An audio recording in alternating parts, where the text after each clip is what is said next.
16, 17, 18 জুলাই 2024 সাল সারা দেশে নেটওয়ার্ক বন্ধ, ওয়াইফাই বন্ধ, সব কিছু বন্ধ। শেখ হাসিনার জুলুমের স্টিম রোলার এমন পর্যায়ে গেছে, সমস্ত মানুষকে এমন পরিস্থিতি, একটা ভীতিকর ভয়ঙ্কর পরিস্থিতি, নেটওয়ার্ক বন্ধ, ওয়াইফাই বন্ধ।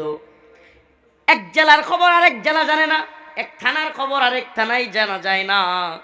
এক ভয়ঙ্কর পরিস্থিতি, রাস্তাঘাটে মারামারি, যাকে তাকে ঘর থেকে ধরতেছে, মারতেছে, হেলিকপ্টার থেকে গুলি করতেছে, নেটওয়ার্ক বন্ধ, টিভি চ্যানেলে পর্যন্ত নতুন কোনো সংবাদ দিচ্ছে না। এমন অবস্থায় সব রাজনৈতিক দল, ছাত্র নেতারা, এমনকি দেশের বিভিন্ন রাজনৈতিক নেতারা সহ ডাকাডাকি শুরু করছে, হুজুররা কোথায়, হুজুররা কোথায়, আপনারাও আমাদের সাথে আন্দোলনে শরীক হন।